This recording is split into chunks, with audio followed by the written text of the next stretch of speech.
These people infuriate me. They boil my blood. Sadiq Khan actually thinks he's a politician. He actually believes that he's useful. I'm surprised Starmer hasn't said to him, listen, little man. Shut your face. Yeah, exactly. Whilst Trump's here, Yes. you shut up until he's gone.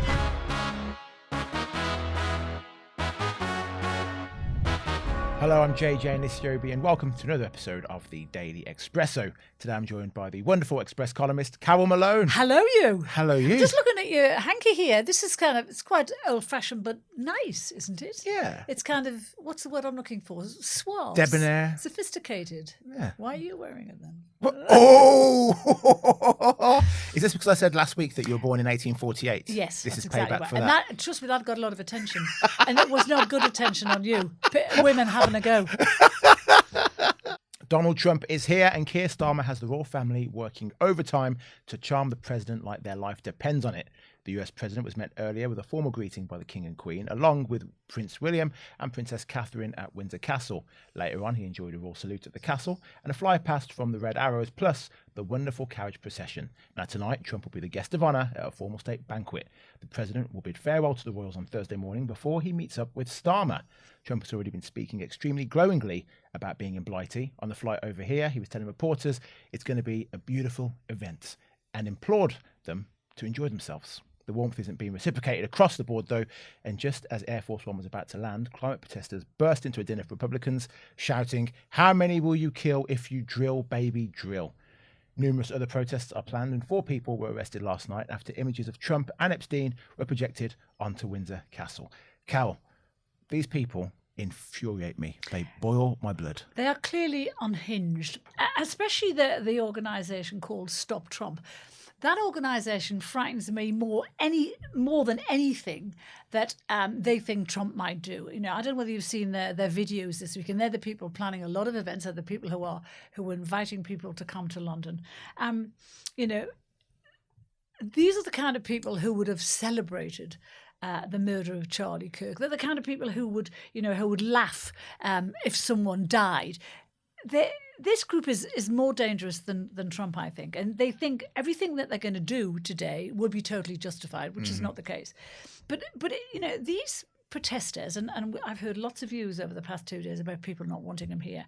It's so short-sighted. It's very easy for them to say they don't want the leader of the free world here, but he is the democratically elected leader of America who has been invited here. And the very idea that suggests fascism or Nazism is just ridiculous. But the short-sightedness of these protesters, this country has got zero growth at the moment, nothing. We are on our uppers. And Trump is coming here, and yes, he's going to go to the state banquet, and he likes all the pomp and circumstance, but this is a business trip for him. This is for him to do deals with us and for us. Now, you know, he's talking about doing a massive billion-dollar tech deal with us. He's got meetings with tech people and financiers today, maybe, or tomorrow, I can't remember. He has that. He's here to try and fine-tune our trade deal to make it better for us. He doesn't have to do that, but he is, because he loves this country. You know, we have just lost a $1 billion deal last week with Merck, the pharmaceutical company, who've decided not to invest here because of this hopeless government. AstraZeneca, we're going to invest, I think it was $400 million. They're not doing it. And GlaxoSmithKline has just announced today that they're going to take their $1 billion deal to America. They're not going to invest in this country. They're going to go to America. We have to work with this guy. We have to help him help ourselves. And all these protesters who are out there with their banners and their stupid pranks, they don't have to run a country. They don't have to make it work. They don't have to look after you and me. But Trump could help look after us. And the idea we get rid of him because you don't like what he says, you don't like his morals, you don't like his politics, it's stupid. We have to work with him. I was thinking, how are they funding all of this? Then I did the research. The public have paid this. 2,000 people. They managed to collect £30,000 to do this stunt of putting a picture of Trump and Epstein on the side of Windsor Castle. 30 grand for that stupid stunt. Why not spend that money on something more benefiting of the British people? Because you just said it, because they're stupid. And they really are, this Stop Trump thing. They made a film this week, and it was just full of fake news. They had flags hanging off Tower Bridge saying, send them home. It wasn't real. They just AI'd it and made it up. They had what looked like a paramilitary saying very darkly, they might call it, they might call it not division. What is it? They might... Diversity? They might call it diversity. We call it dilution. I mean, that's just nasty and not true. And they're trying to incite people. They're trying to make people believe that those films were true, because some people will believe those films were true. And they're trying to inflame tensions. There was all the complaints from these very people about the big march last Saturday, the Unite Britain march on Saturday. But I'm pretty sure that the kind of security that is out for these marches today is way tougher. There are cops out there today with guns, with rifles, with the machines that fire rubber bullets, with tasers. I'm pretty sure that they wouldn't have been employed last Saturday, but they may well have to be employed today. Well, thank God Trump has such deep affection for our royal family. Thank God. Last night he said his main purpose of the visit was to see my friend King Charles. He represents the country so well, such an elegant gentleman. I actually fully agree with Trump on that. So do I. And, I just heard lots of people say over the past 2 years, why are we rolling out the red carpet? Why is the royal family doing that? They're helping us. When people do business, you flatter the person you're doing business with, because you want them, you want their money. And that's exactly what this trip is all about. Charles is being very pragmatic. He's laying on all the bells and whistles for him, knowing that Trump loves all the pomp and circumstance.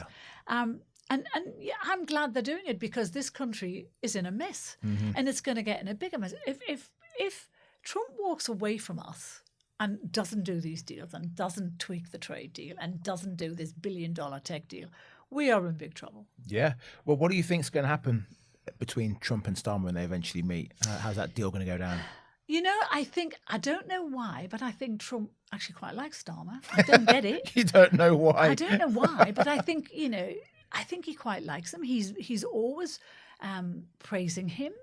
So I think we'll get what we're given by Trump. I don't think anything Starmer does is going to enhance any deal. I think if we get a deal, it's because Trump wants to give us one, because of his affection for this country. So I think it'll go well. Trump wants it to go well. He likes Britain, and he wants to come back to Britain. He feels part of it. His family's here. He's part Scottish. And our countries have always been, our fortunes have always been inextricably linked. Our interests, are of interest to the USA, and vice versa. And we really don't want to change that. We've got to stop looking at the actual leader and the personality of the leader. We've got to look at what the relationship means to us. And it's hugely important for Britain.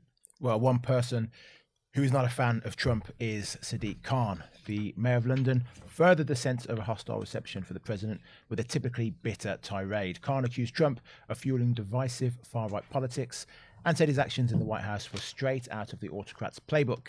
This is a continuation of an ongoing feud. On a visit to Scotland in July, the president called Khan a nasty person and said he was doing a terrible job.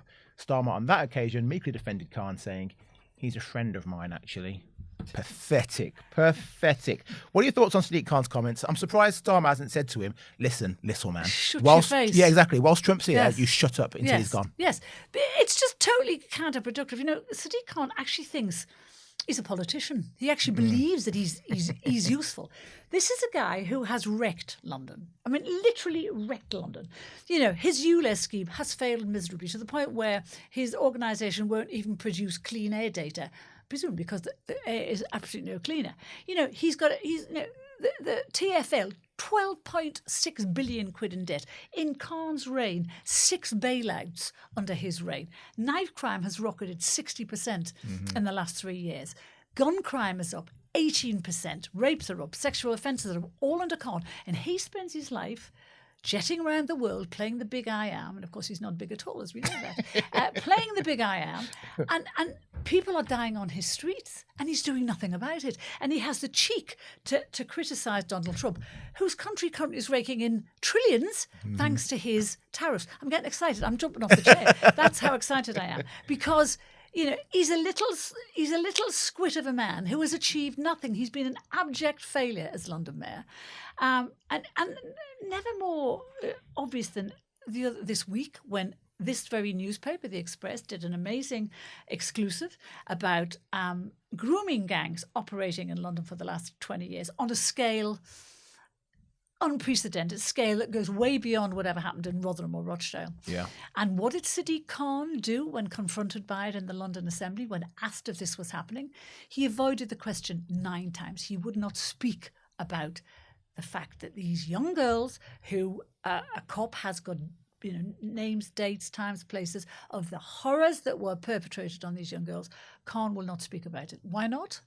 I'll tell you why not. Because it would offend his Muslim voters and he doesn't want to upset them. You can't have a mayor that doesn't address real issues in the capital city. And he is trying to ignore this and it's not going to go away. And I really, the information this guy, John Wedger, has got, this is the whistleblower, an ex-Met cop, decorated cop. The information he has is so good that it's going to be used by Keir Starmer's national inquiry. But Sadiq Khan has refused an inquiry in London. He doesn't want to get to the bottom of this, which is he's not just a disgrace as a man.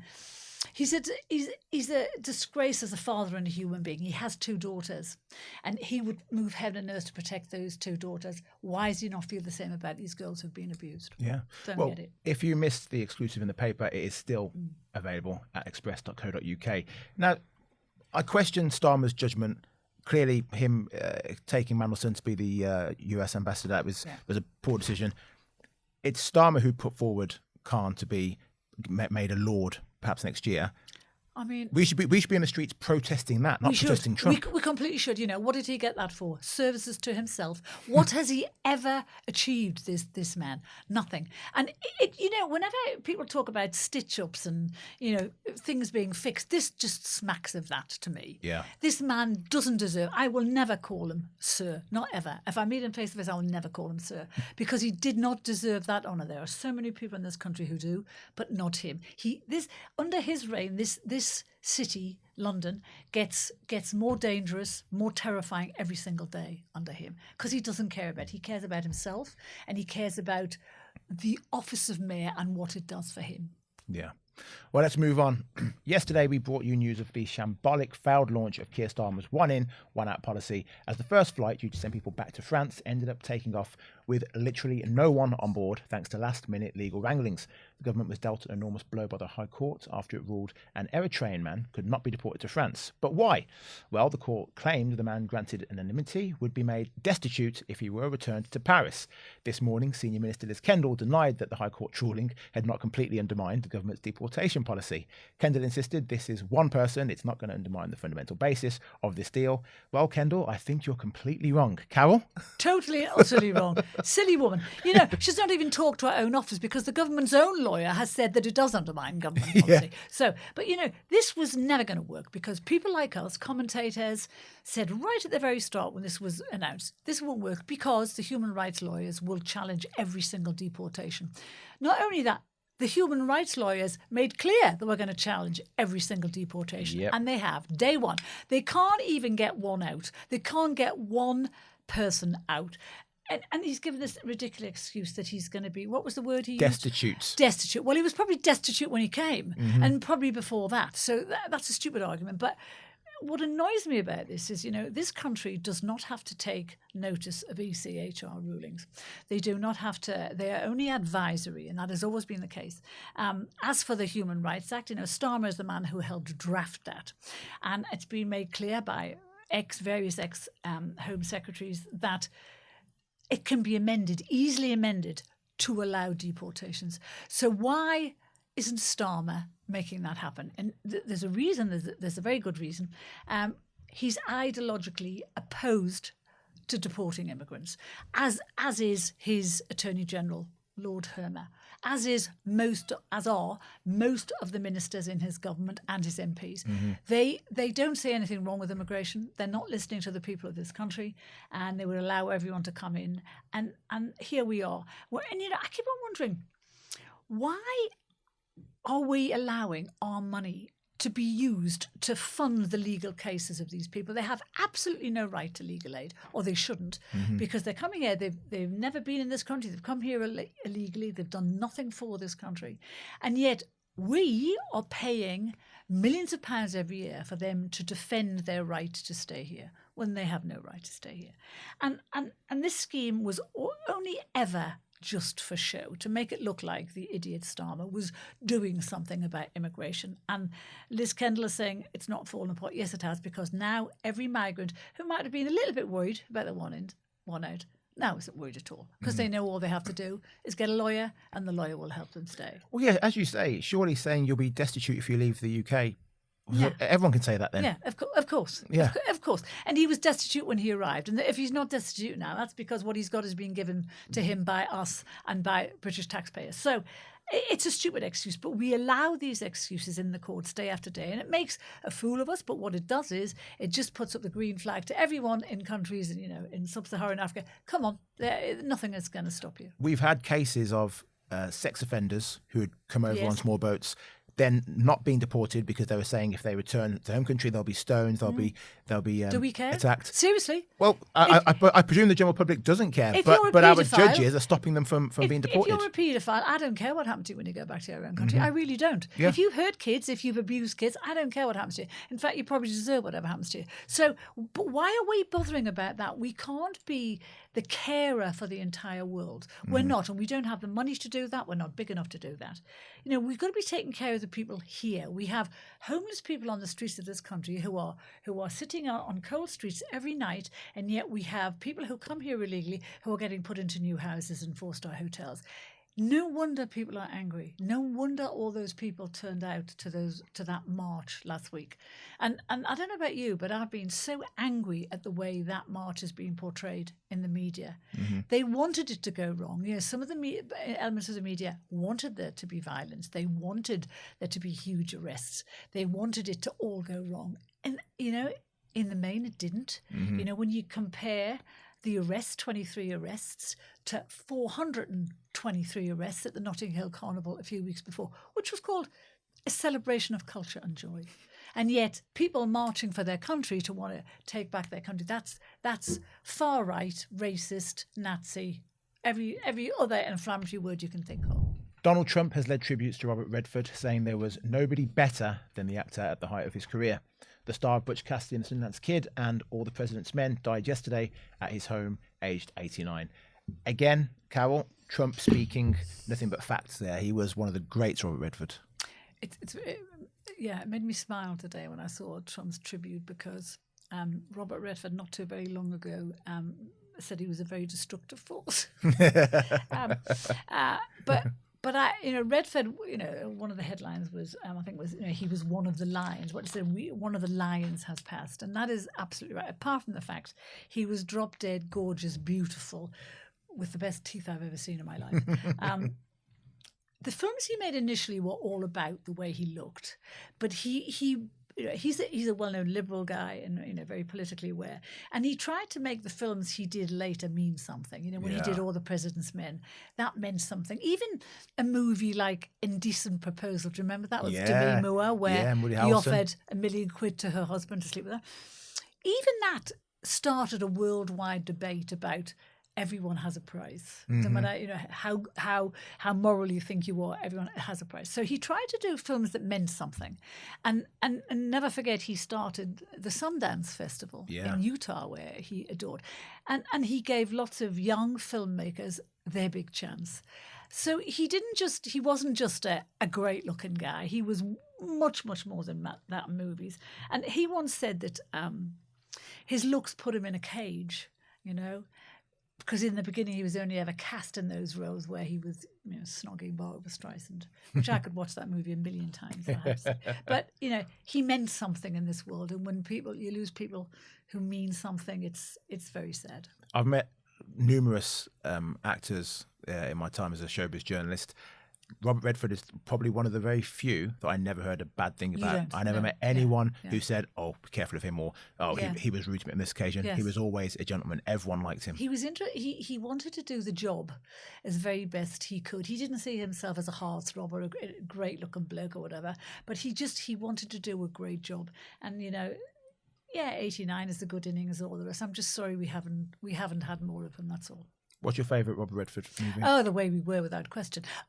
It's not the most meaningful movie he made, but it's the one that touched my heart as a much younger woman, because I just always believed he should have persevered through Barbara Streisand's crazy left politics. He should have stayed with her because they adored each other. And do you remember the scene at the end where they meet something like 15 years after they've separated? Mm-hmm.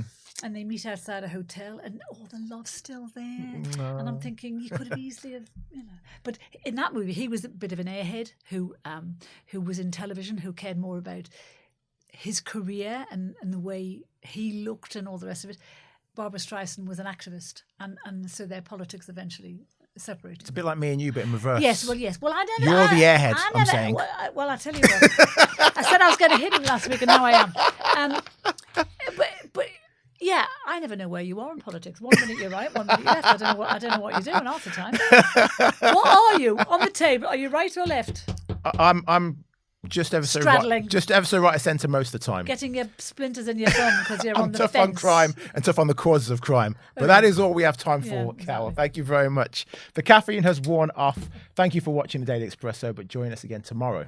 Bye for now.